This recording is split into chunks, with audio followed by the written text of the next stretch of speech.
Time moves fast in this dance we call the past. Mental health, a fragile thread, but we'll find strength. Let love spread. Life's a climb. Just take a step, rise above, find your breath in the darkness. We will find a shining light to free our mind, to free our mind. Self-growth blooms like petals bloom, shedding tears will heal the wounds and the chaos. Let's find peace, embrace the pain, let it release. Relax your mind. It's divine time. What's up? What's up? What's up? I'm doing something a little bit different today. I want to try something out. What's happening? What's happening? It's your boy Donley Divine. You know how I get down. I am a warrior of love, a fighter for truth, and a speaker of justice. Now, with that, I want to go ahead and give a little disclaimer. I am feeling really good. I mean, I'm always feeling good. I have done a lot of healing, and I am back to recording almost every day. I'm proud of myself. If I could give myself a pat on the back right now, I definitely would. I plan on having a conversation today. I think what I'm going to do is briefly discuss this right here, how letting go is a superpower. Sometimes letting things go is an act of far greater power than offending or hanging on. I'm going to give a personal experience. There's been many times throughout my life where me being who I am, just my authentic self, I sit there and I'm always paying attention to things that are going on around me. I'm always aware of what's happening around me. Now, with it, the thing that gets me the most is there are individuals who are around me, and everyone who enters your life is a lesson or a blessing. For some reason, I often have, I had individuals who would enter my life, and it took me a while to realize this pattern that people would enter my life and try and use me for things. And then once they get what it was that once they reach a point where they feel comfortable or they feel that they got what they needed, then they'll sit there and try and discard me. I think one of the biggest things that kills me is the fact that being the individual I am, yes, I'll admit I got PTSD. And with that, it makes it to where I'm always paying attention. Don't mind me. My son is right here next to me. That's a little puff right here. That's right here on my side. But the thing that upsets me used to upset me, which now I just see it, I'm like projection. And the reason I say projection is because the individuals would oftentimes go and try and smear my name based off things that they have done. There was a individual, which I guess I might as well say couple at this point, because he's a yes man, and anything that she does, he's like, okay. But most recent situation, matter of fact, I'm not even going to steer it down to that because I really don't care. I recognized what it was when they were doing what they were doing, called her out on it, and then ultimately she did a whole Mariah Carey on Wildin' Out. I'll shut this whole bitch down. And that's what she did. I mean, removed me from the podcast, then went to try and smear my name based off lies, and then didn't try to lie more to people who don't know me, but to people that she thinks, to people that she lied to people who have an image of her, and she wants to keep that image going. Now, I'm not here to speak badly about anybody. That's not my character. That's not who I am. I speak the truth. And the thing that got me the most was like at the beginning of 2024, Cat Williams said, and this is honestly the part that upset them and ruffled their feathers to where they had felt the need to come after me, was I stated, I was like, yo, this year I'm crazy. I was like, I'm curious to see what's going to end up being unveiled, because Cat Williams stated in that podcast, I think on the Shay Show or whatever it was, that 2024 is going to be the year to where everything gets exposed. And with that, with everything getting exposed. And Cat Williams looked at the camera and said, "Yeah, I said it. Anybody who feels the type of way is because they have things to hide." And I was like, "Ooh." And going back to when I had stated that I said that, yo, I'm curious to see what's going to get exposed in 2024. That's when these individuals decided to come at me. But ultimately, going back to what I'm talking about, how letting go is a superpower. Yes, boy. Do you want to jump in on this? All right, come on. This can be a life lesson for you. Ah. So with it, letting go is a superpower. And what I would say by that is, oof, letting go is a superpower. Sometimes letting things go is an act of far greater power than defending or hanging on. When you hold on to things, you're honestly doing more damage to yourself because you'll sit there and be in anger. Oh, look, it's Toodles. You'll sit there and be in anger or have rage or put yourself down, even think about hurting yourself based off of what other people think of you. In all honesty, who cares what they think of you? And when you come through, you're holding all this anger and animosity towards other individuals. What is that doing to them? Not a dang thing. But what is that doing to you? It is destroying your mental. It is destroying your body as well. Because honestly, cells hold memories. Our blood, our DNA, that holds memories. So when you do that, you'll be holding on to things and causing, how do I say this? Causing scars in your DNA is the best way that I can describe it, which possibly can get carried on to your children as well. I mean, I know, for example, this little guy that I have sitting on me right now, the things that he is constantly putting me through, I can't get upset because I'm like, you know what? These are lessons that I need to learn. He is showing me things that at the time of his conception, things that I was still trying to work through, things that I did not know. And one thing I got to say is, through all the things that I have been through, granted, there's still a lot of things I have not let go. Even though I beat my dad, he didn't even win a single round. That's something I haven't let go. I have not let that go yet. I don't know how long it's going to take for me to let that go. To give context to what he's talking about, this little boy decided to whoop my backside 5-4 in dominoes. And then the next day decided to beat the whole family in dominoes. Mind you, he's only 5 years of age. Yeah, Mr. Sigma Uno sitting there rubbing his head because he was getting his tail whooped as well. But anyway, we're not going to get too much into that. It's far greater to let go of things. Okay, sometimes you need to let go of things. All right, and not rub things in people's faces either. Okay, do you hear me? Okay, you gonna stop rubbing it in, daddy. But I do like being you a lot. Anyway, you got me feeling like a ventriloquist right now. But yes, letting go. That is going to be the topic today. Mr. Sigma Uno, you got anything to say? I see you're still muted. There you go. I could for a minute there. Oh, letting go. Trying to let go of that game that we play with. Yeah, trying to let go of that butt whooping that he gave us, right? No, but it's kind of hard to determine sometimes, especially when it comes to the life that you're living. For me, for a long time, working for other people, and now because I do work with an agency, but deciding what you're gonna deal with and what you're gonna walk away from. Same sense. So for the most part, we work in the jobs that I worked. The attacks, I mean, which they're subtle attacks, but they still mess with your psyche. The microaggressions and the slurs and all the rest of the things that they try to use to put you down or to bring you to a point of unbalance. So while you're unbalanced, they are plotting the next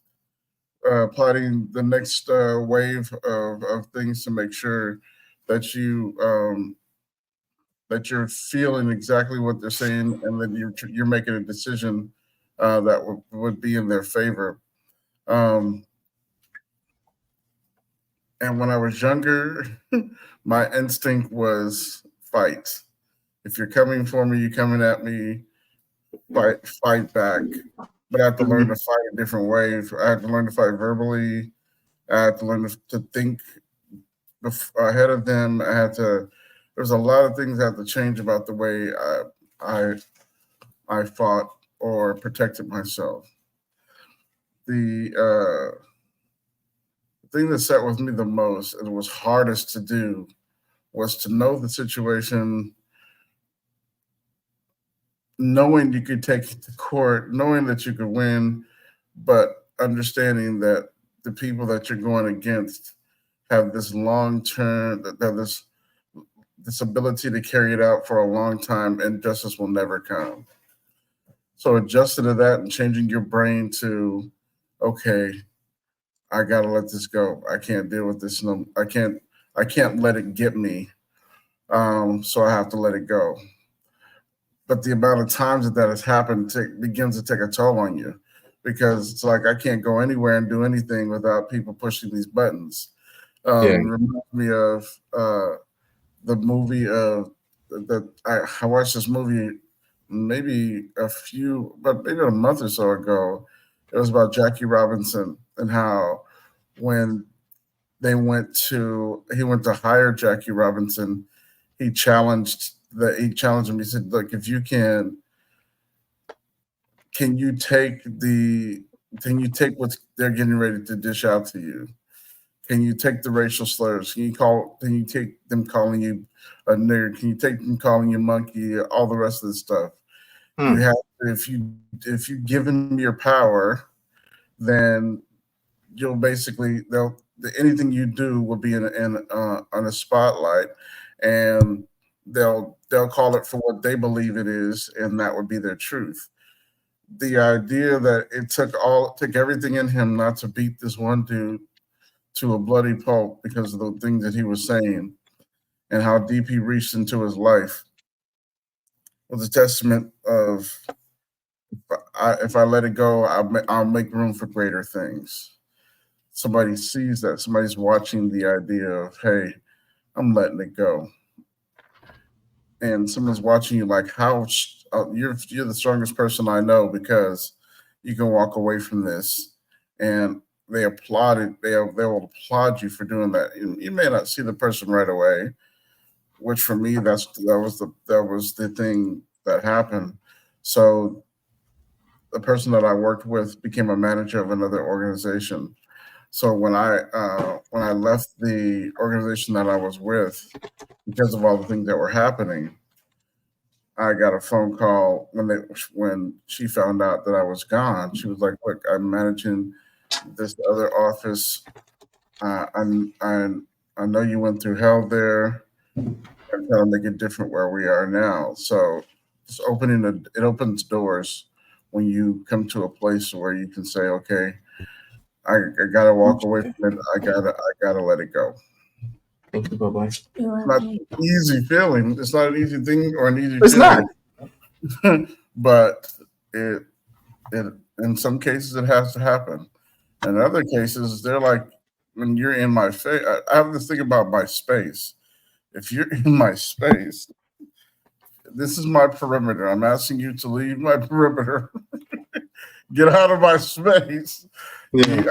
I cannot account for what's going to I'll happen get next to you. if you don't. But those are the things: the physical touch, the bullying, messing with my family, hurting my family members. That's my trigger, and it's people should be able to support and protect their family. I believe that. I I, agree. I believe that. And I mean, the fact that you just said that, Hmm. what got me the most was like a situation that I was in where the gentleman told me, he was like, "You would do anything for your family." Then he goes to disrespect my family, Right. disrespect and do the things that he did. And I'm just like, dang, like that hit in multiple different ways. I was like, one, it was all, I kind of felt like you tried to test. I was Right. like, You did. okay, so let me. I'm just gonna go ahead and say it. I felt like you was trying to test my gangster. One, two. I was like, you overstepped. You recognized something in me, and you wanted to see what I was gonna do if I was really gonna stand on business. Right. Then with it, the third and biggest thing that I took from it was you called me. I felt like you were saying you're a punk by even attempting to disrespect me like that. Basically, because he knew a bunch. So that had got me a lot. But then at the same time, when we talked about forgiveness and the things that were brought up to my attention, that were brought to my attention, to where I had to have accountability on my actions as well, and things that was brought to my attention that I did that played a factor in why some things were happened as well. But even so, I'm like, okay, cool. I can understand about one situation that happened, but what happened before that that led to a situation before that? Or even so, going back into childhood, where it's like, all right, bet you can be judged based off the company you keep. Well, I'm sorry, majority of the time I was a loner. I hung out with like little nerds and shit. The only time that I was around those bad individuals is when the two other people that I would go to hang out with were usually grounded, or either they weren't home. And then I would end up being around those that I should not have been around, that ultimately end up leading to a situation that I had dealt with when I was younger. Which I'm like, yeah. Just like my age. Like what? Like my age. Nah, I was older than your age. I was already in school. I had to stop and think about it. I had to remember your age. I was like, not exactly. I had to remember your physical age, not your mental age, because you are much further mentally than your physical. Okay. So I mean, you may only be 5 right now, but mentally, you can definitely catch these hands like an 18-year-old. Or like a 10-year-old. Nah, I would have hit a 10-year-old, but I would hit 18-year-old. And just letting you know, I have to remind myself, just because you're only like knee high doesn't mean that you can't catch this knee. So anyway, rolling on. That's only mainly because you keep rolling in my face that you be beating me and everything. And I'm just like, dang, I need to step up my game. But it's okay. Daddy has a lot of life lessons that he can teach you. Like, for example, how I'm going to teach you this one right here that we're talking about right now. How literally letting go is a superpower, okay? Because the things that we go through in life, there's going to be things that happen and you have to learn how to let it go. And the biggest part of letting it go is forgiving. Okay. And when I say forgiving, it's not necessarily forgiving the other person, but forgiving yourself. For every action, there is an equal or greater reaction. So therefore, you have to think about, what did you do that caused this to happen? Because it's not like you just woke up and all of a sudden life said, I'm going to throw this on you. No. You possibly did something in the. I don't do that every morning. Yes, but life doesn't decide to just throw things on you. For example, if you decide to take your sister's toy and she hits you in the face, you have to sit there and be like, what did I do to deserve this? Oh, I took her toy. That upset her. For example, if I popped you in the mouth for having that in your mouth right now, there we go. For every action, there's the equal or greater reaction. Okay. So I mean, learning how to not necessarily forget, but let go. Letting go would be that emotion. Matter of fact, Impossible said it best: the detachment. I feel like the letting go would be the detachment of what you're feeling in that situation. So, for example, let's say there was times where we had a family member and things were going on and they didn't inform me of things that were going on, and I felt like I was left out of the family because everybody else knew but me.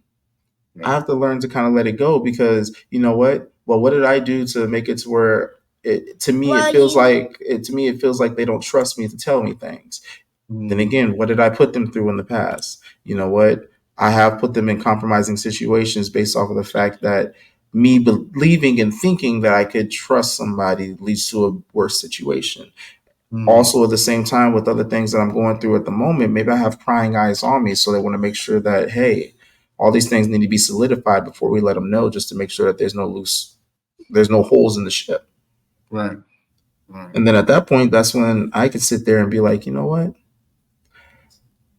I'm sure there's things happening in the background that I'm unaware of, but it's for a good reason. Yeah. Even though, I always mess with you and you never be left out. That is true. You make sure you don't leave me out when you're plucking on my nerves and pulling one feather out at a time. You never leave me out, and I thank you for that. Sometimes I wish you would leave me out, but you never do. It's okay though. I'm glad that our relationship is that strong. And why did you say that word where it said you always be left out? Well, there are times where sometimes daddy feels left out, and there's sometimes where sissy feels left out. Sometimes where, in general, as a, if you want to call it a human being, since that's what they say we are, there we are going to feel left out in some situations. The best thing to do is if you truly love yourself and you're in tune with yourself, you're never alone. Okay? Okay. Yeah, it Oh, speaks you don't want to to listen? No, it's fine. Okay. And you had this in your ear. I feel like I'm getting a wet willy just putting this back in. yeah. It's just speaking of just choosing your battles,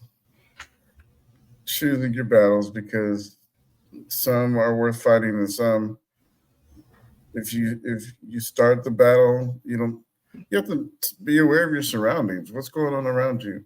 If, like you Yes. said, every action has a reaction. So if I do this, what is the chain reaction? If I get ugly in the office, then what's the reaction? Is it going to prevent me from doing work in the future? Is it going to prevent me from doing business in the future? I mean, that, and then with people, you just don't, people are, like we were saying earlier, you were saying in the earlier podcast, you said humans are ugly sometimes. That's just the way it is. That coffee. They're ugly, and they're not taking your best interest at heart. They're only out for themselves, and they're only looking for gratification for themselves, and doing ugly stuff when they're not realizing, or maybe they do realize, they just don't care. What do you do when you Part. when you encounter that type of person? I thoroughly believe that people need to be taught a lesson if they get ugly and if they do wrong to people. That's just my belief, and that's just what I've been raised to do, especially when it comes to hurting people. I hate when people hurt people. That it's just. But hurt people hurt people. Unfortunately. That's the sad part. And the whole idea of counseling people or supporting people, listening to the stories. Some people are put in precarious situations. They don't know what's going on, didn't know what's getting ready to happen, and man, here we go. This is what I'm dealing with now. Not that he's a bad person. He was just in the wrong place at the wrong time, and he was with people that were doing an ugly thing. And isn't it crazy how that presents itself so Guilty almost, by association. it's like I'm just here hanging out, but when the hammer drops, like I've had family members that have been doing nothing, literally nothing, sitting there being themselves, and everything's going on around them, and all of a sudden somebody kicks in the door, and here we are dealing with prison, and he had nothing to do with it, literally. Or like how Mrs. Sigma Uno stated that one episode where she's getting babysat, and next thing you know, she ends up being shot. Like she was just at the wrong place at the wrong time, had nothing to do with it, Right. And but the world is full of that, and for me, it's the intent. What are you intending to do? Hardball is another example. Right. Yeah, exactly. It's just I don't know. I have a tendency to sit back and watch everybody before I begin to talk or do anything, because I want to know who I'm dealing with, the person that I'm dealing with, the people I'm dealing with. In some cases, I'm really good when it comes to emergent situations. It's like knowing what to do and how to deal with it. But in those situations, that grip your heart and won't let it go. and you're like, I got to do something about this. If I don't We're do anything about emotional. this, One thing I've Mhm. noticed about me and you is we are emotional individuals. Right? We feel hard, Yeah, that's and even when we speak, because I can't really I haven't seen you in action of when you do things, but when you speak, and I know when I speak, there is emotion behind it because we really feel what we say. exactly And so therefore, when we're harboring emotions due to a situation and we're speaking about it, especially to the person, they're going right. to take it in a way that makes us seem like a bad person because they're going to spin the narrative into a way that makes us they're going to spin their Right. narrative, they're going to spin what they see into something that makes us seem like a bad person because of Yeah, the fact that we feel what it is that we're saying, because of the fact that we are expressing to you what how you made us feel. exactly. You push me to the corner, Like a and bad guy. like another person was saying Yes, on the exactly. other He steals podcast. money. Yeah, like when a bad person steals money and then the banks are sitting there like, no, they did this.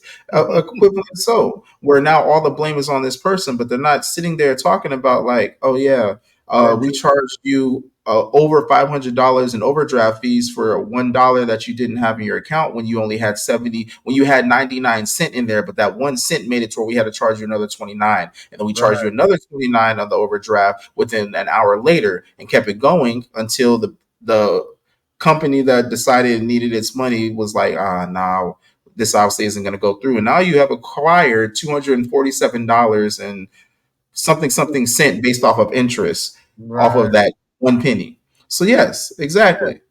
Yeah, Now your credit is destroyed because of 1 cent.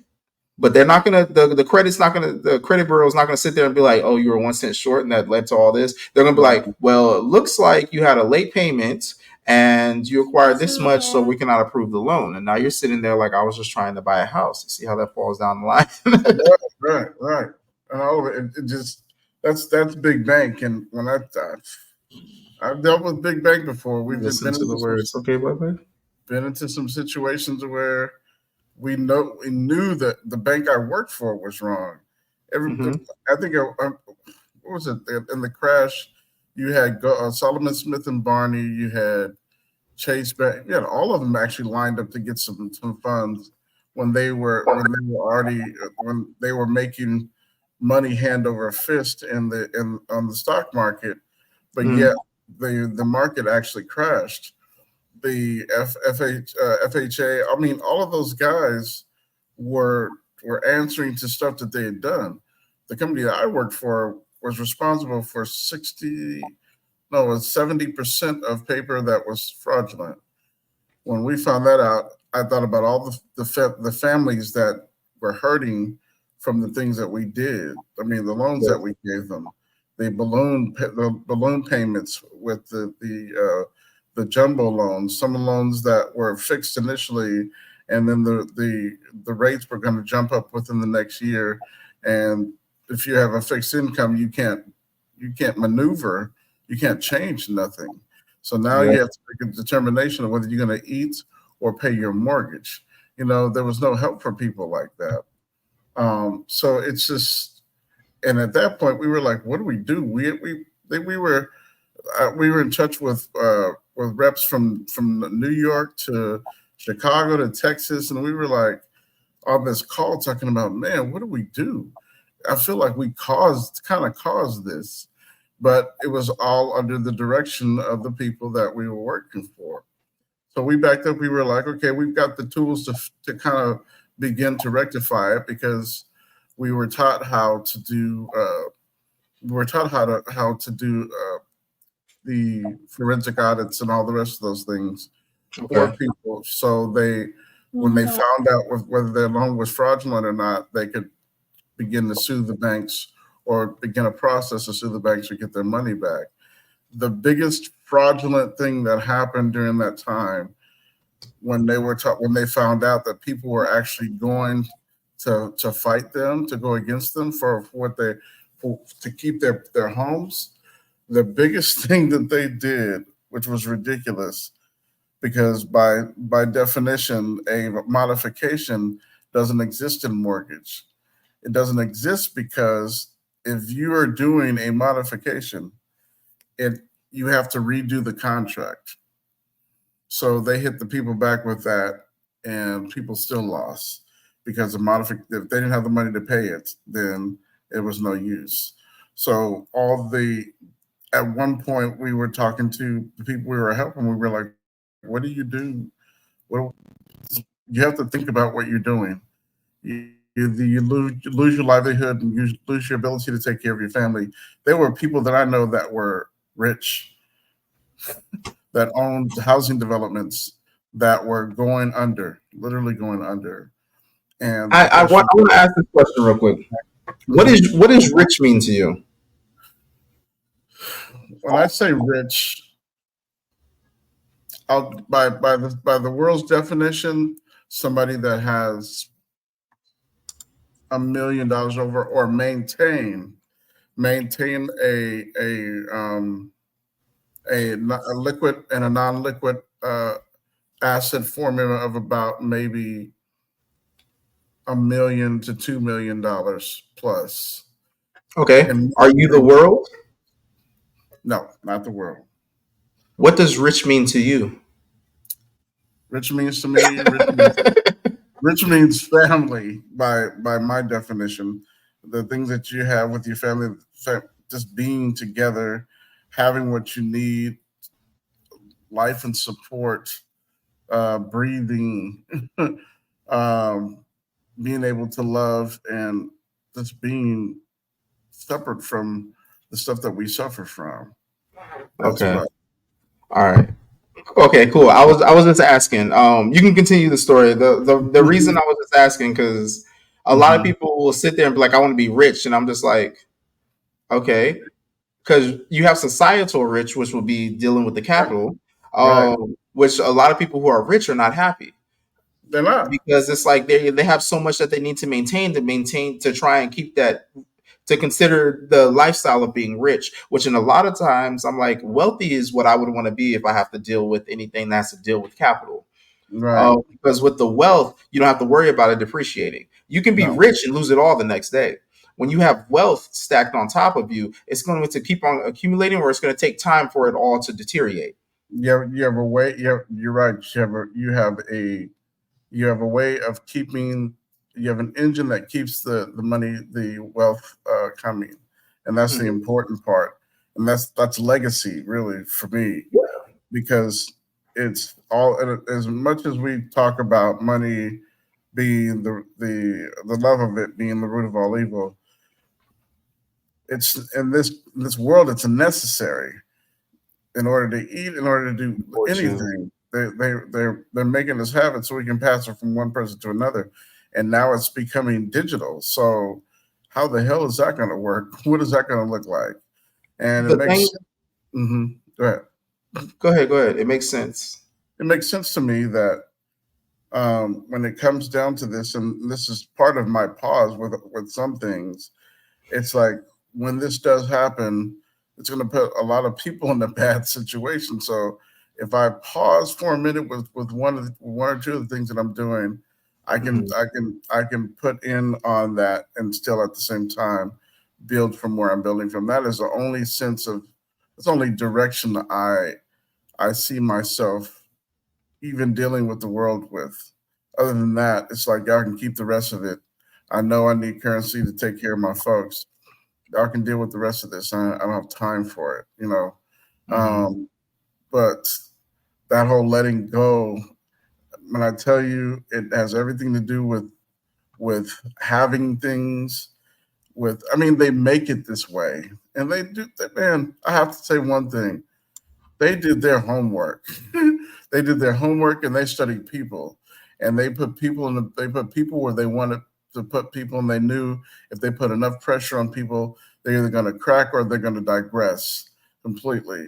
I'm kind of between the line there. I'm not running back from it because I realize what it is, and I'm not going to crack. You know what I'm saying?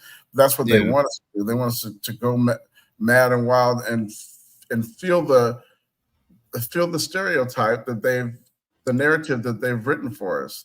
They want us to be in that. So everything that they press us to do, pressures us to be in this stereotype or to fit the stereotype. Angry black man. And when you catch me on camera, you don't catch me when I'm playing with my kids or loving my family. You catch me when I'm mad as hell because you did something to me. And oh, look, he's an angry black man. And Yep. every amount of pressure that they put on you is their need to base you in that whatever percentile of black men or whatever way that they say they are. And gosh, it's sad because you're right. That narrative could be could be the difference between you buying something in the grocery store or you cutting your grass next to somebody that don't really like you. Ooh, yeah. I feel you there. It's a thin line. So when the snap happens, and now cameras are everywhere with phones. When the snap happens and you go off to protect yourself or defend yourself, the camera's watching, and boom, okay, he fits the description. Get this all over the news. Look, they're watching. People may not believe that they are, but they are. We know they are. It's Big Brother. But anyways, they're looking for that small thing. So the pressure builds is for that. It's for them to say, we got one more. We can display that. We can put it on the news 20,000 times so that people can be completely outraged. Oh my God, I can't believe it. It's another black man. What do we do? And it fits the narrative of white people. Oh my God. Oh my God. There you go. And that builds the Karens. What do they call the dudes?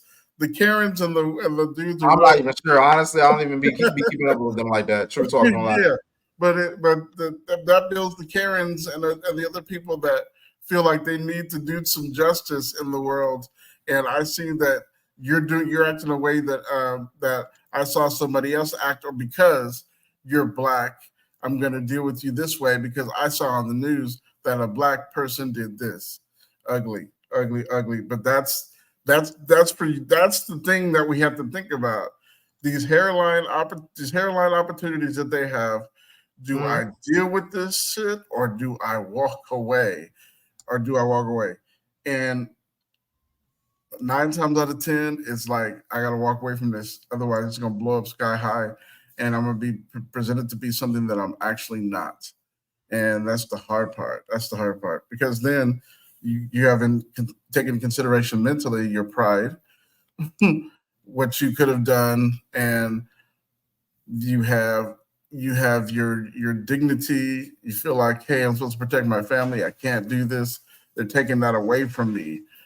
I have felt everything that you could possibly feel when you're being humiliated, when your family's being humiliated, and you can't do anything about it at all. Or you have to determine to just let it go. But the mental fallback from that is tremendous, because you have to deal with yourself on all the things that you feel like you should have done, but you didn't do. Not that it's wrong to think that way, but it's damaging. It makes you feel like, hey, I'm less than. You have to have. If you don't have a good spouse during those times, they will make you feel it. You just stood there. You didn't do nothing. You didn't say nothing. I can't believe it. I done married a wimp, or whatever they call you. They just the ugly ones do the name calling, and they make it the insult. They make the insult of all of it worse. All right. Hold up. Pause. The thing that gets me, I had to do that. That's my new thing. That's my new thing right there. Every time I think of pause, I think of impossible. I was like, yo, talk that crap, bro. Oh shit, here he is. Speaking of devil. What y'all talking about? Y'all talking about me? Y'all talking about me? Yo. Oh, what's going on, man? What's up, King? What's good? Good. How you doing, man? How you doing? Man, at work still. I seen I look at my email and it said chopping it up. I said, well, who chopping? I don't know nothing about you chopping. Oh snap! Wow, that's funny. But anyway, as I was saying, pause. What was I saying pause about now? But no. Oh snap. So yeah, as I was saying, I was like, yo, pause, because I mean, ultimately, that right there, that when women sit there and will come after a man because a man tries to show emotional intelligence, when you are dealing with a woman who, I'm hearing an echo. I'm like, when you're dealing with a woman who has some traits that are, as Kevin Sanders will say, a high value man would not want to deal with. Yeah, I said it. I'm like, the thing that gets me is those are usually the type of women that will sit there and belittle a man because she feels that he is not doing the things that what she would want him to do. Right. When a man has a level of emotional intelligence to where he would rather sit there and listen, does not want to fight, does not want to argue, but he doesn't mind a good debate and will protect after once he reaches a point to where it's like, okay, my boundaries are being stepped on, or either, okay, this will, if you do this, if I see that, for example, for me, if I see that you are defending yourself or trying to protect yourself, then yes, I will step in. If I hear you say help, of course I will be there. But if I see that you're sitting there and you're not doing anything to show anybody that you want help or that you need help, I'm not going to step in, because there's been a lot of times where individuals will lose their lives trying to protect somebody else who doesn't even want that help. Right. You know? Right. So that's why I had said pause, because when you are dealing with a woman, because you said when a woman sit there and da da da, when you are dealing with a woman, I feel that they won't act like that. I tell people all the time, Right. I'm like, I like to deal with women, not with girls. Yeah. Because I mean, if you want to treat it like Pokemon, Pikachu evolves into Raichu. Charmander evolves into Charmeleon and Charizard. I'm like, I'm not going to deal with the baby state. I want someone who is at a level to where I can learn from them, grow with them, but at the same time, we both are mutual in our understanding of what needs to happen next. Right. Rather than you're acting. Yes, Did you guys say Pokemon? I did. Pokemon just like in Mario Link, like Mario 5. Yeah, there are Pokemon in Super Smash Bros. Right. But going in with it, almost made me TC. Look at that, he's trying to make me lose my train of thought. Look, I'm telling you, he plotted that. I swear he plotted that. Smart little guy. But anyway, going in with it, I'm like, if you're dealing with someone, and I'm not even going to just speak of women, if you're dealing with someone who has a lower emotional intelligence of you, which I, by the way, I'm going to take this time to shout out my wife, because I'm not going to lie, when she met me, I was not there. I was not there. True talk, no, I was not there. I would be the one that would be like, nah, let's crack off what's moving. And she's just like, but why? I'm like, what the fuck you mean, but why? Now they did this. Like, what does that to do with the currency of China? And I'm like, first of all, what does that saying even mean? After learning what that saying means, I was like, you know what? Yeah, they can say what they want to say, but it doesn't change the fact that people who know me know how I am, or they can do what they want to do, but the reaction is what they want to prove their narrative. So you're right. So I mean, I definitely give thanks to my wife. Thank you, babe. I love you. You have turned me into a greater man, because I'm not gonna lie, I would be in jail or dead right now, or have even bodies under my belt. But if you think about it, our 20s, we had to learn to let things go. Our teens and 20s, early 20s, were the time when you built your reputation. Literally, I was off the hinges when I was 20, and people around me knew that when they say fight, I fought at the drop of a hat. You see what I'm saying? From our background, that's what it was. It was like no questions asked. Like if you, for example, what you were in, what I was in, they're like, you gonna level up, like you gonna rank up. It's like, all right, bet. There was no questions asked, because now it's like I'm not trying to mess around, go around the side and end up having to get disciplined because I end up asking a question. Like either way, you're gonna learn something. You're gonna get your ass whooped and learn, or either we're gonna put it on you and you're gonna learn. So what's good? So I mean, yeah. They're like, yo, that dude right there in the corner, fuck him up.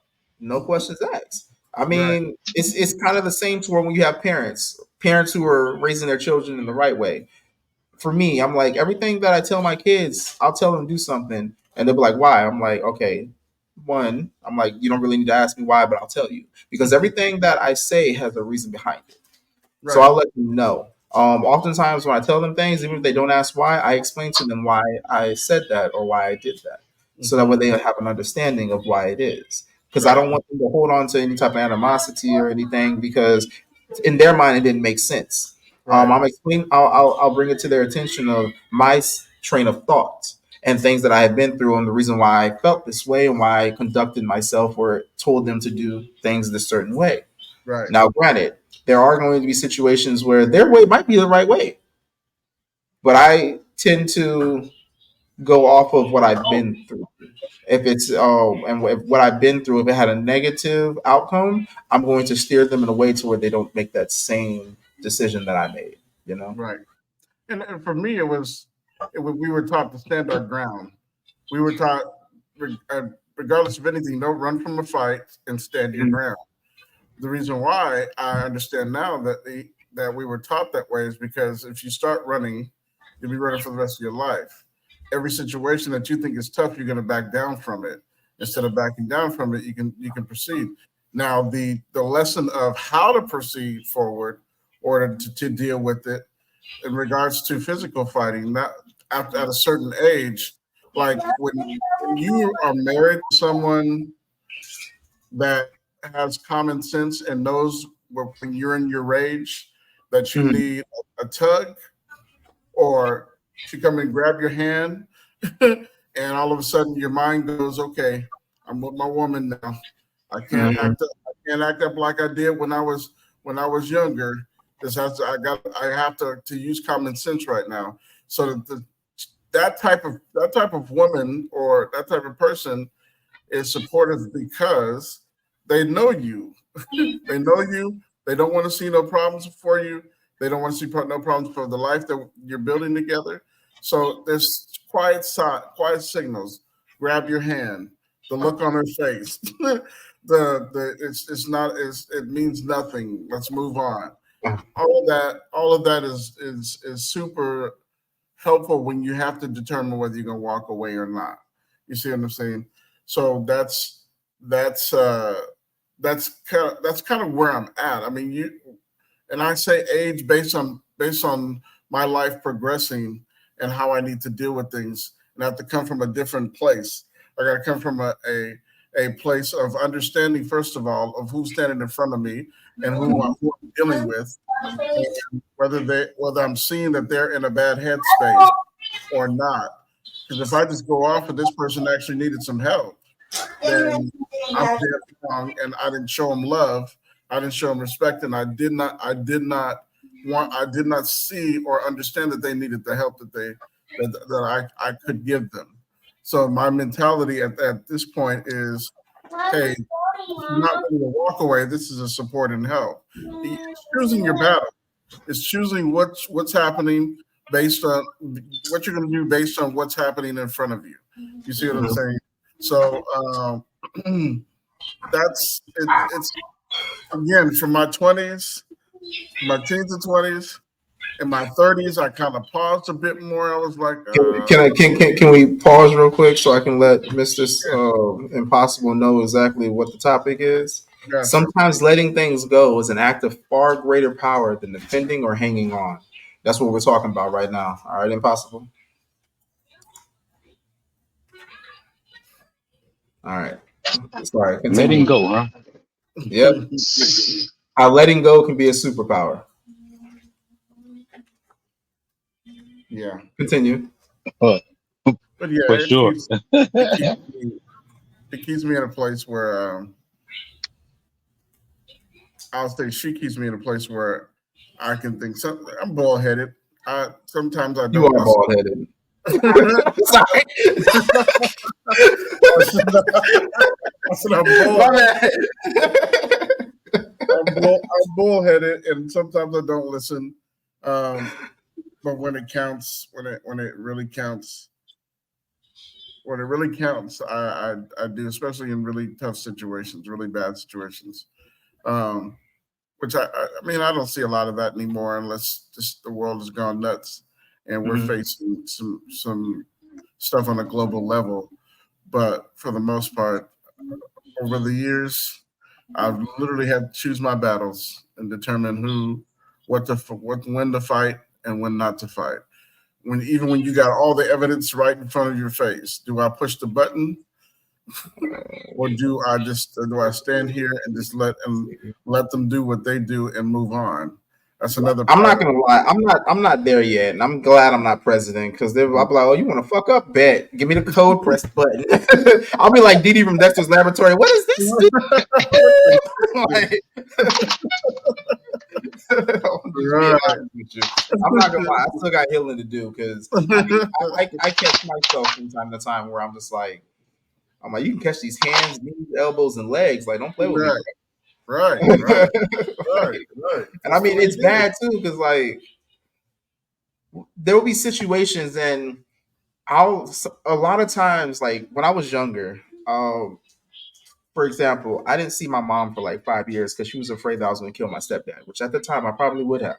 You can talk to all my family; they knew this, and I was when I was younger, I was known as a firecracker. I was known as a firecracker with no fuse. To where it's like you hold up a match to it, it goes the fuck off. There was no you trying to throw it or anything. Right. And I mean, I used to go 0 to 100 real quick, and then as time went on, I started slowing down. But that was because of the fact that I started isolating myself away from people. Right. So instead of me actually healing, I just removed myself from the problem.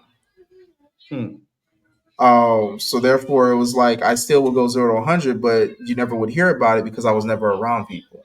Right. Or either I was working security to where when situations arose, I was like, "Nah, I have a reason to shoot my gun." You know, so it was bad. It was bad at times. Don't laugh at me.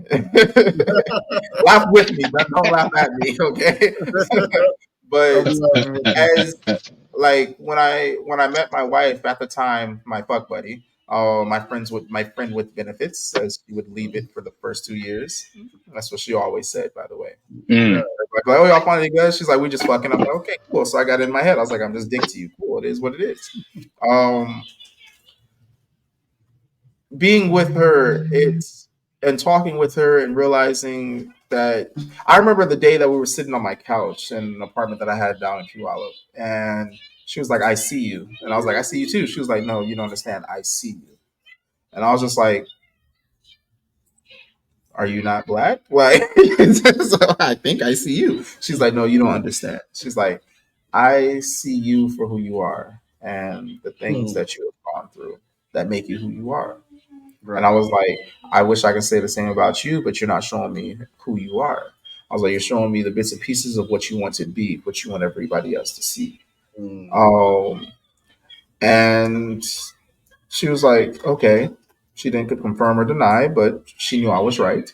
And as time went on, I was like, well, she sees who I am because I showed her all of me. I was like, there's no point on hiding anything, you know. And I knew at the fact that how she has been through a lot of things she has been through a lot of things like how I have. And that's the reason why we act the way that we act. I'm like, when you have gone through a lot of pain, when you have gone through struggle, you end up being a certain way. You're always wanting to see. You're trying to be as good as you can be. You're trying to bring happiness to other individuals because every day that you wake up, you're battling those demons. You're always in a state of fighting in your mind that you're trying to use others to keep you out of it.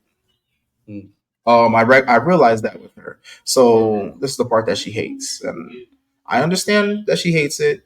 After explaining to her why I did what I did, she was like, "Okay, I understand, but God damn it, why?" For like a year and a half, I put her through so many situations to where she should have left. She should have left, and she said she should have left. But something kept telling her, including my mom, where mom was like, just give him time, just give him time." That was one of the factors why she's still here. But she even told me like recently, she was like, I should have left. She was like, I held you to a standard that was higher than I should have. She was like, I saw in you what you were going to be, but I should not have dealt with the shit you put me through. And I was just like, you're right. I was like, but at the same time, like, I did those things because I wanted to see how you were when you cried, how you were when you were mad, how you were when you were sad, how you speak and act in these situations, because you refused to show me those. I was in a marriage to where I married a chameleon, to where the person who I was dating was not the person that I married. She would be different around different groups. I did not want to fall in love with another mask.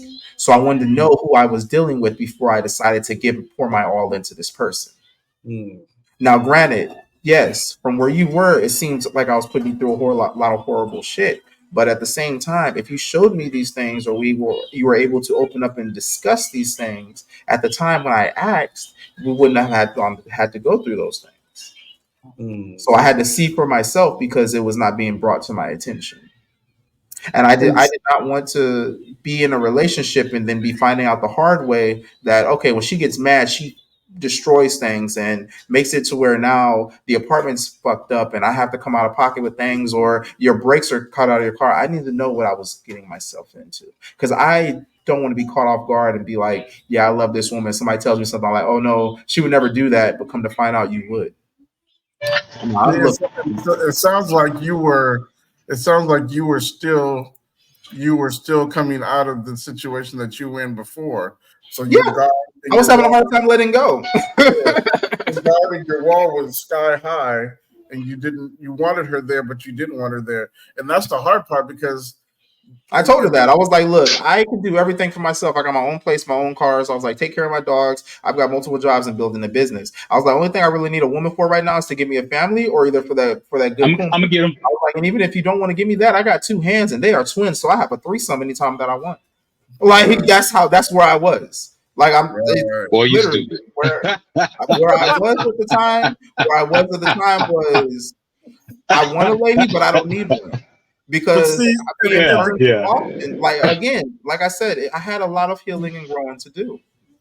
And the crazy part about it is, where you were then, when you have a woman when you overlook a woman that is good. I didn't know she was good. The minute that you find out that she was, you will tear up the world trying to find out where she's at. You will do that because she gave you balance at that time. Whether you realize it or not, she brought balance. Yes. And coming from a life that I lived when everything seemed to be going too good, I'm not going to lie. Part of me wanted to create chaos. But then also the other part was I was so used to being in chaos that it didn't feel like balance. You know, it didn't feel good. I was so used to having a chaotic time to where now when things are smooth sailing, I'm like, nah, what the fuck's about to happen next? Like, yo, is one of her exes going to come out of nowhere? Which that did happen. Well, I can't really call him ex. He was just something that she had to prove a point with. We weren't together at the time. We were still just fucking. I'm never going to let that go. Yes, I'm never going to let that go. But with that, I almost had to kill him in front of her house. But anyway, you can ask her mom about that situation. Dumbass boy. Anywho, I'm like, it was just like when things were real smooth, the things that I've been through, I'm just like, something's about to happen. I was like, nah. So then with it at the same time, I'm like, is there things she's not telling me? I was like, you know how they say devil in a Sunday hat, too good to be true? That's how I felt. That's how I felt. Where it was just like, okay, cool, you saying all the right things, but I'm not really seeing anything from you that shows exactly this. And then when I would see some things, it's just like, and some things would end up coming at the most inopportune times. Like there was one time she ended up trying to surprise me with like breakfast and stuff, and I'm in the bed with another girl. Like, that was again, we were just smashing at that time. Like here she's coming through the door right now. And I'm like, there was another time where this one girl I was talking to, she wanted to be with me. I'm not gonna lie, I wanted to be with her, but it was the issue because at the time, like my wife now was like, I told her I want to be with you. She's like, okay, and then I started pursuing this other girl, and that's when my wife didn't tell me like she had feelings for me. I was like, oh okay, but then the other girl was at my house and I had left my watch there, so she ended up getting my wife's number. At the time, wasn't my wife, and ended up calling her and was like blowing up with her. So then now the woman I'm with, my wife now, ends up hitting me up on my cell phone like, yo, why the fuck is she calling me with people da da da? And there was also another situation where the same girl who ended up blowing her up one day ended up popping up at a party we were at because she followed my Snapchat GPS location. When I tell you my wife braided her hair up in the French braids when she came out of the bathroom, like in her second trimester with the stomach out, I was like, oh, no, you need That's to go. when you can't let it go. That's like, look, I gave you a warning. Yeah. 5 or 6 times. So it was, but again, like looking back at the situation, yeah, for me, I felt like he was low key trash, y'all. He was trash. He was low key trash. Low key trash. Thank you, sis, for coming in and making that plain. Thank you for coming in and making that shit plain. Thank you for coming in and making that plain. But no, like I was at a place where it was like I need to see who you are, because I was having a hard time letting go of the trash I had before, and I was still carrying that baggage. I was still carrying that baggage, and here it was. I'm so used to flying economy, and now I'm over here in first class, about to fuck it up because I'm so used to flying economy. Right. I'm like, I'm being offered champagne and a free meal, and I'm sitting here just like, how much is it for the crackers? Like, you know? It was. You said what? But I mean, with that, I just didn't want to. I didn't want to be out there looking stupid by thinking that, telling myself I had something good again when it turned out not to be. So I wanted to make sure before I said something. That makes sense. It makes sense, yeah.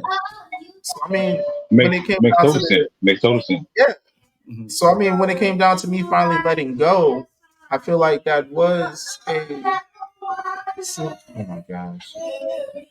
Yeah, your mom was all I ever wanted. She's all I ever needed. Babe, tell me what to do now. You're the luckiest dude I ever know, man, because sorry. My kids started singing a song that fit perfectly. Like they always do that. All right. Hold on, boy. I'm gonna finish talking on this episode, okay? But yes, you know, I had to do once I was able to let go. It all worked out. And with that, I go ahead and leave the floor. You saying something impossible? I mean, y'all was breaking off some shit today, man. You know what I'm saying? As far as letting go, my letting go, what I learned from letting go was really spiritual principles that I learned, and I couldn't let go until I actually learned these particular principles. You know, I studied the principles of my art, and until I learned those 8 principles, all I had was anger, and I was ready to do anything and everything to anybody at any time. When it comes to females and what I look back on, I never really give a damn about relationships when I was young, especially when you're talking about my 20s, 30s. I didn't start caring about relationships until I was in my 40s. Because again, I was taught as a man by the woman who raised me to always have more eggs in the basket in case your basket have a hole in it. So since I was 13 years old, it was taught to me to normal to have more than one woman. That was normal life for me. So being committed to a woman, only one woman, man, when I was goddamn 40 something years old and I did that, I said, damn.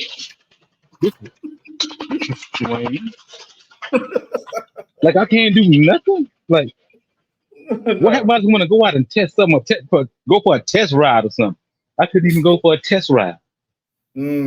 So for me, the letting go was letting go of the mentality that I had when it came to relationships, when it came to understanding what it is to be a man and what it is to be responsible with your own choices and with your own life.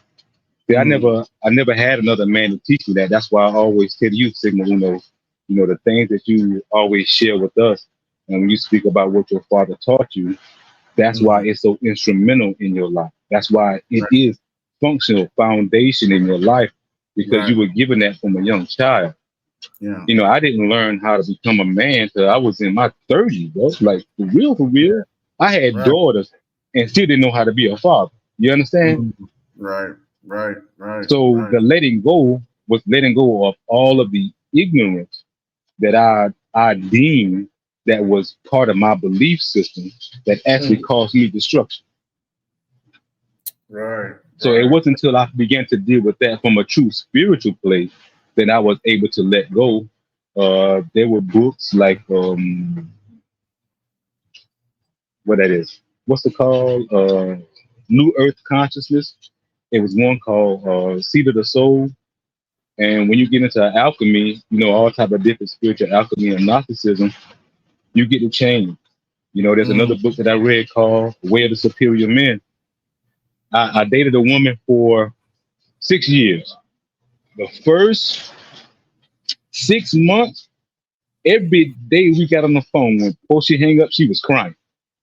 And I was sitting here like, what the fuck is wrong with her? Like, I've been this way my whole life. Now she want to come out this motherfucker cry. What the fuck is wrong with you? But I didn't understand how I was behaving. So it was me making the change. Like, again, I had to educate myself about relationship. I had to educate myself on what I thought was a good way to treat a woman and to really understand how to treat a woman. And that was a huge difference. Because in my community and our society, I didn't see men opening up doors for women. You know what I'm saying? Yeah. I ain't see that shit. I didn't see. I saw one couple my entire life in my family that would walk and hold hands. And that was my sister and my brother-in-law before he transitioned. They used to tease him and call him the hold your hand crew. Oh, y'all the hold your hand crew. And I say, well, goddamn, at least they love themselves. They love each other so much that they're willing to display it in public. So I saw relationships that they say they love each other, but never displayed it in public. So then I went to question that. Right. So yeah, a lot of things that I had to let go, but ignorance is something that I had to let go. Ignorance does not make me dumb. Ignorance is a lack of knowing and a darkness that I was in. That's ignorant. And that's my greatest gift to me, was that ignorant, because that took me to the greatest power of love. And now I'm in the greatest power of love. Ain't shit you can do. Any woman can leave me, and if I'm in a relationship, and I promise you, I will be stronger than ever before. Hey. Because I don't need anyone. It's a harmony in relationships, but we get it in our mind as men and as women. I need that person. That's why I'm glad when my sister saw my little brother Ira, she said, I see you. Because she saw something he couldn't see in himself. And that's strong. You know what I'm saying? That's strong when a woman can love you unconditionally, where you don't even love yourself to that degree, and she can see you. Right. Or a man can love a woman to that degree where she can't even see her. That's powerful. It is. It is. I agree 100%. So yeah, that's where I come from on that when it came to letting go. Because I was so angry for so long. So it was, if it wasn't for the spiritual teaching, I would have been in prison right now doing life. So it was a spiritual teaching that changed my life. Unfortunately, there was no woman that came into my life that said, I'm going to top your shit off. That ain't happened for me. At least not yet. You know what I'm saying? Like, right. Yeah, I hear you. Hey, careful what you wish for. I mean, the love that I have, the love that I offer, it can't be tainted. You know what I'm saying? Like, there's nothing that a woman can do to come into my life and express love to me that I wouldn't be able to understand. I don't need to control her love. You know what I'm saying? Yeah. So I know love. When you embody love, you embody the essence of understanding. You don't have to figure shit out. See, I'm not in the figuring out stage. I can heal what a woman love trauma is when she speaks. I don't have to ask her what's wrong. Baby, what's wrong with you? Men, if you asking your woman what the fuck is wrong, you can't hear. You're not connected. You're not connected. Understand that. You can't hear her because she's telling you whatever something is wrong, she's telling you. If you don't able to hear, you don't speak her love language. How about that? Attention, exactly. 100%. I agree. I agree. So that's my dib on that, man. I mean, because I'm just piggyback on y'all, man. Y'all was bringing that fire. I was like, well, I didn't have no relationships. All I As had he was the drops spirit. You know what I'm saying? The fire, spirit right. guided me. As he drops the biggest firebomb ever. Exactly. As he drops it. And you wonder why I got this, right? You wonder why I got that pause. Yeah. Yo, it was so funny, right? Because soon as I clicked on, I saw the pause. I say, this not my show. What the hell going on? Yeah, that was I said, hell yeah. You talking a lie. I literally said pause. I put it up, and then I started speaking. I was like, wait a minute. I was like, yo, he just jumped in. I was You like, like, he right here. Like, oh shit. Like for real. that was the ultimate. And that's intro, why I do appreciate you, brother. Mm-hmm. Yeah, man. I mean, that's why I appreciate you, brother, so much. That's how you know when the right people in your life, man. Right. So sometimes people are questioning, is someone right in your life? All you gotta do is look at what you experience. Yeah. How do you experience that friendship? Are y'all bonding together? Are y'all growing together? Are y'all collectively talking about things that y'all understanding? Are they teaching you something? Are you teaching them something? That's how you grow. Right. Most people just want some shit. Oh, I see you got a podcast. You ain't want me to be on your podcast? Huh? What do you have to offer? I've heard that before. And I mean, time for that. Yeah, true. Bro, I never thought I was gonna hear that. I never thought I was gonna hear that, Don. I ain't gonna lie. Cause I just started. What the hell? I see your little part. Hey, look, you know you hit somebody when they go, I seen your little podcast. Oh, that shit little, huh? Nah, this is big, bro. What you talking about? This big podcast. So, yeah. I seen your little podcast. Okay. Yeah. So I laugh at that shit, man. But. Yeah. By the way, I watched a women episode today, by the way, bro. Big up on that. Yo, by the way, man, they was Sigma Uno. Let me say this, because Impossible reached up on it as well. I don't know what's up with you and Mrs. Sigma Uno, but every time y'all about to come in, y'all be having some technical difficulties. And then when y'all get everything situated, y'all come and slay the whole thing, bro. That's true talk, no lie. Yeah. You have to think about this. Both of us have been on the end of on both ends of this, literally the community, how the communities operate. We have both been on each end of it, and again, it's almost burning in your heart to help somebody. It's almost burning in your heart to belly to help the warriors of love. When you hear them talk, like Impossible was saying, when you hear them talk, you hear the pain from it, and it's an automatic for me to say, hey, tell me what you're feeling, because I know you need to get it out. I can sit and guess why, but I know you need to get it out. So open up to me and say what's going on, and I'll just listen. 9 times out of 10, that's what I'll do. I'll listen first, and then after it's all done and said, if you want me to say something, fine. If we don't, we want to leave on silence, fine. It's the idea that we're here to hear somebody's pain, because that doesn't happen often. It's completely discouraged, because in our community, we got the church. We got the church. Where else is there? The barbershop, the beauty shop. I don't know what happened to the beauty shop. I've never been to the beauty shop. Depending no on good. She said no good happens in the beauty shop at all. So, but anyway, but we got all these alternative places that we kind of vent, but we never really fully get it out. And that's why, again, this podcast and your podcast, Impossible, is important, because we're letting it out. It's not talking shit. Tell me how you feel, really feel.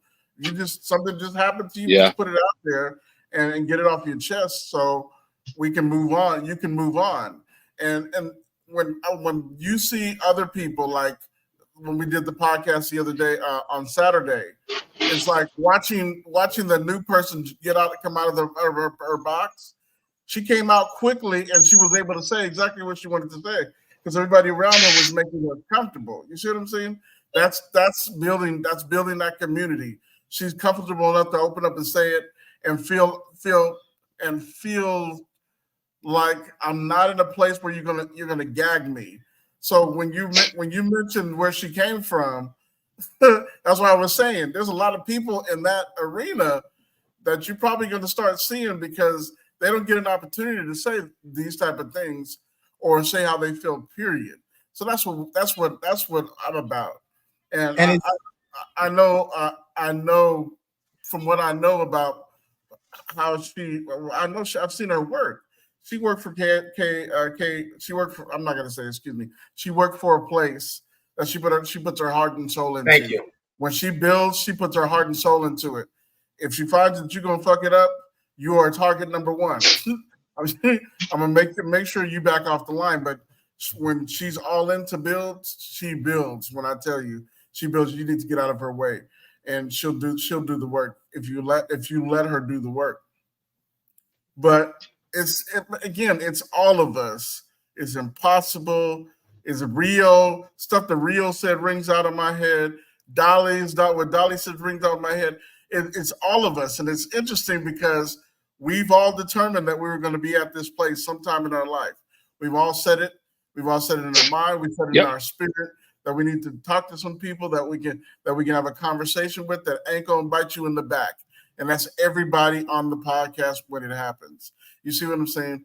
That's it's building this momentum, is building this ball of love. I used to think about this, and when I was heavy in church, I always used to think about if we can get somebody to pray at the same time every day in every state, how powerful would that be? How powerful would that be? So I started reaching out to other people in other states, having conversations, not necessarily as a form of prayer, just to understand what's happening where they're at. But if one person in each state got spiritual and started sending healing power all at one time, it would make an impact with one person. We're a group of people. And not everybody's in the same state. We're sending this energy that, hey, I know you've been through some stuff. I know you're battling some shit. Let's get it out in the open. And after that's over, they know that they've loved. They feel that love, and they take it home with them. That's what you hope for those religious organizations. I can take something home with me so I can continue to battle, and I got some people that'll back me up because they believe what I believe. You see what I'm saying? It doesn't happen in those places like that. So we're giving that in a sense. We're giving them a time and a place to where they can just rattle off. And I've never, come on, I've been looking back in my head trying to figure out if at any time during our podcast there was ever any problems between anyone. And there has not ever been. There's been respect. There's been admonishing. And there's been an overwhelming amount of love that's been dumped out. And everybody looking on, whether you like it, whether they like it, they'll comment about it. If they have something to say, they'll comment about it. And nobody trashed them or try to kick them out. It's all open for everybody to receive what they need from where we're at. And we just talked about a true church. That's what it is. Nobody harnessed anybody's mouth at all, period. You need to say this and we need to open up with that. No. Nobody was opening an altars and taking tithes either. No, the love is being poured out. Either you're going to get it or you ain't going to get it. You see what I'm saying? So that's the way it's supposed to be. And when you talk about us, but I appreciate everybody on there. This Saturday, Rio was killing it. He was like in this play. He was like in the zone to where it's like, this is my understanding. This is what I've always wanted to say. And he kept pouring. I learned a lot from Rio. We learned a lot from each other. You see what I'm saying? We do. We pass along information. Impossible puts up the books. We go get the books. If we ain't got the books, we share information, and that's important. These are all the things that they say Black people can't do. You see what I'm saying? We're breaking barriers right now. We really are breaking barriers. Agreed. Yeah. Agree completely. With it, I love the fact that you even mentioned community, because that was one thing that they discussed on Indigenous Women Remember that was on Talk That Crap. All the women there were talking about community, trying to find that safe place, Right. to where they can be themselves, authentically themselves, and not have to worry about the slander or people trying to judge them and things like that, and knowing who they can talk to. Right. And I mean, so with you saying that, I was just like, bruh, like, and in all honesty, impossible. When I was watching Indigenous Women Remember, matter of fact, when I post this on YouTube, I got to tag your video in it. So I'm glad you do have the podcast. Okay. That it resonated with me a lot because I grew up with women. Like, I grew up with my sister, my mom, my aunts, my grandma. So with it, everything that they were saying, those are the types of things that I grew up in seeing a lot. So I sat there, I was like, damn, I kind of feel like I'm supposed to be on this episode. Right. I'm not a woman, but I was like, I resonate with it, and I mean, even when Mrs. Sigma Uno was speaking after she had her hiccups and was in and out, but finally when she came back in and she was in for good, like when she was sitting there and talking about how she's the type of individual to where if this is what you need, I got you. But you cannot be 1 foot in, 1 foot out. But I also learned from her that, and I'm glad that I met my wife, because I wouldn't have met her mom otherwise. And kind of like how at the end where Mrs. Sigmund said, it's like, look, if you need to find me, you're going to find a way to connect with me. She doesn't do partial relationships. No. It's either you're all in or you're all the fuck out. I was like that right there. And I feel like that's where I was struggling a lot. Because I would be doing partial relationships, and the partial relationships was me always the one trying to initiate, engage, or get something to happen when the other person didn't seem to care. Right. So it's like I'm doing all this work, and I mean, it takes me back to something my mom said. You cannot want something more than the person wants it for themselves. Exactly. And I was always the person wanting more from the other person, because I would see the capabilities and the potential of the individual when they wouldn't see it for themselves. And it got to the point where I stopped actually doing an inventory on myself, trying to do an inventory for other individuals. You can't do and make sure that they had everything that they needed. And therefore, now I'm sitting here supposedly having a business as myself. I'm the business, but I have nothing to fucking put out. Excuse my language. I have nothing to put out there because I'm making sure everybody else has what they need. So instead of me investing back into myself, I'm investing all my assets into other individuals, which ultimately end up bankrupting me, the business. So where I had nothing to pour into anything else, which made it to where I didn't want to do anything for anybody else, which is where then my wife came in. And why I put her through all the things I put her through.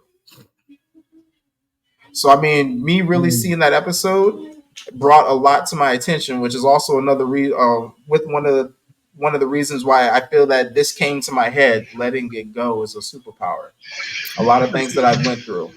But that right there is my closing comments. And you know how I already do, exactly how you mentioned in it.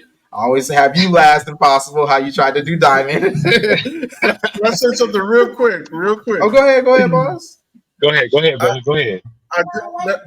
I took some time to think. It was yesterday. I was on the phone with my sisters, and Miss Sigmona was there, and we were. I had an epiphany. We're made up of what the world is, right?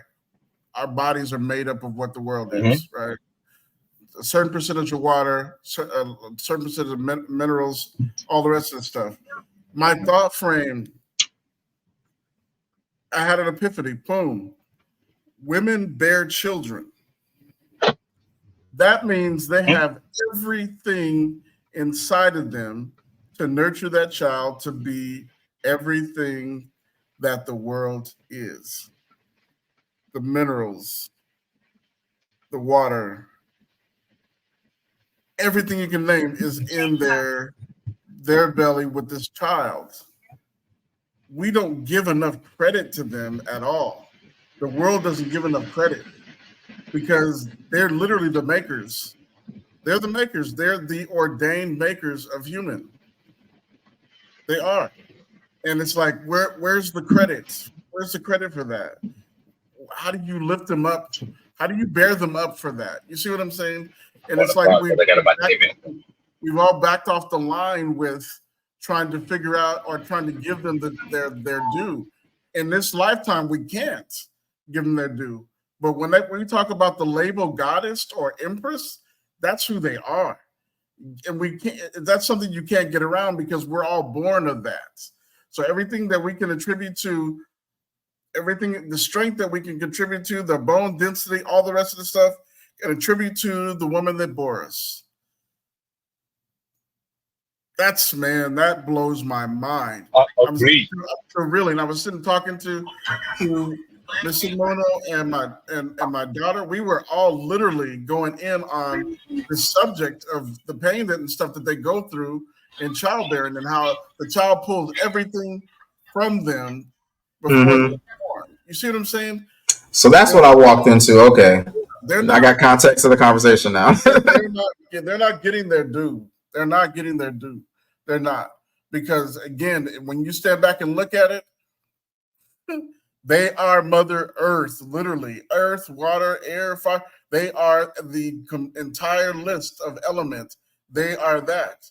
And who we are and all of our strength came from them, literally. You see what I'm saying? We were born from them. And everything that the length of our legs, our fingers and toes, all the things that they check when we're born, but they don't give the due to the mom. They don't. They need to give the due to women. Women, I can't say it.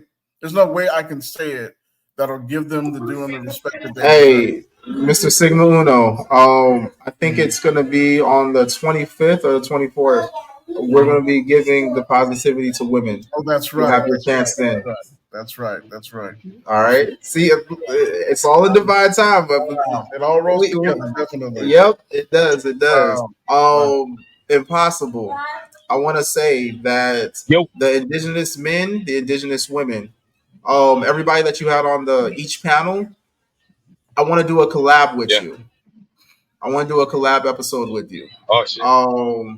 To where we can have all these individuals on the panel, those same exact individuals, nothing more, and hopefully nothing less. Because I mean, and then with that, I want to go over ultimately betterment for both sexes, because we need people with emotional intelligence able to tell one another what the other needs. Women know what they can provide. A lot of men have an idea of what they want from a woman, and vice versa. So when it comes down to it, I feel that this is a topic that a lot of couples and a lot of people in relationships, whether platonic or sexual, don't have. And I feel like that's the reason why a lot of things end up getting twisted, because a man demands or wants this from a woman, but yet that might not even be part of her capabilities or even what she is willing to provide in a relationship. And a woman will be like, oh no, a man needs to do this and this. And a man is like, that's not what I was taught that I was supposed to do. So with it, there's a big disconnect on what men are supposed to do and what women are supposed to do when they were taught different things. So when we sit down and have this conversation about this topic, I feel that it can clear up a lot of things. And anybody who will be listening will learn, like, you know what? I never did ask, like a woman be like, I never did ask my dad, like, what is a man's role? Because I was only shown certain things, you know? And those certain things might not have even been the best things. It might have just been things that he was dealing with or certain habits that he had, you know? So that right there, I feel will be a good way to break not curses, but be a good way to break habits that were formed in relationships and also based on the gender roles, if you will put it that way. I think gender roles shouldn't have a place at all, period. They shouldn't. Like I tell my wife, I'm like, look, I wash dishes, you wash dishes. We all do the same thing. If I ain't got it, you got it. Like how Mrs. Sigma Uno said, it should be 100 and 100. So where it's come together is 200. So if I can only put in 50 right now, and if I know that your inventory is good, you can cover that other 50, we still at 200% while I try and get my shit together. So I mean, thank you again, Mrs. Sigma Uno. Gotcha. Hey, I gotta get ready because I gotta be to work in like 20 minutes. But impossible. I need you to go ahead and hit your closing comments. I'll make my closing remark. Yeah. No. I'm gonna make my closing comment short. One of the things in relationships that I know that are very Okay. I said, we as men, we have forgot to revere women. So we started looking at women as just being something to play with, just sex, just something to do. And because we lost and forgot our roles and we wasn't taught what it is to be a man, what it is to be a husband, what it is to be a son, we got a lot of men that's being raised by single women. So then now the roles, that's why I always shout out to Sigma Uno, what his father had always laid down to him as principle, as function in life. And that's what we're missing when it comes to relationships. So like Zachariah and Zari, because they see their mother and father and how they intertwine, how they interact with each other all the time, because they see their grandma and grandfather, how much they love each other, how they interact, they're going to understand from a child what a relationship really supposed to be like. And I think that's what we got away from. We got away from our principles. We got away from our culture. We got away from what it meant to really build a community. We got away from what it meant to really be a family. You know, it just started going to, hey, I just want some sex tonight. You know what I'm saying? I'm good. I don't got to be emotionally tied to you straight. I don't got to be emotionally tied to you. I just want to have sex. So in our closing remark, you know, it takes a responsibility from a man to be a man, because most men want to be women because they don't want the responsibility it takes to be a man. Being a man is not just a provider. I know plenty of people that provide that are not men. They're not there for their wife. They're not there for their girlfriend. They're not there for their children. So they don't give any type of emotional or spiritual support. No. But their relationship is in shambles because they're not able to pour out love to one another. And I say the other thing is about it is most people in relationships, man, they don't speak the same love language. You know what I'm saying? As Sigma Uno said, and you say this too, darling, being raised up and not being able to speak the same language. So if I understand love to be one way, you understand love to be one way. Now we have to create a whole new love language. And I think that's something that we have to really focus on doing, is creating a new love language between two individuals versus, I know my love language, do you know yours? Like, how do we communicate that? How do you come about that? Right. Yeah, how we do that. So that's one of the greatest things that I know that we have to do is really understand what it is to communicate with one another. And especially for men, to be able to understand that sometimes when the women express themselves, they're going to express themselves from a place of being hurt and pain and trauma. Can you understand that as a man? Can you have compassion? Can you have compassion as a man to understand what your woman is going through, what your children is going through? Are you at a place in your life where you can teach principles to take her out of that? Are you at a place where she could be vulnerable, that she can come and just cry her heart out to you, and you won't be looking at her like, what the fuck you crying for?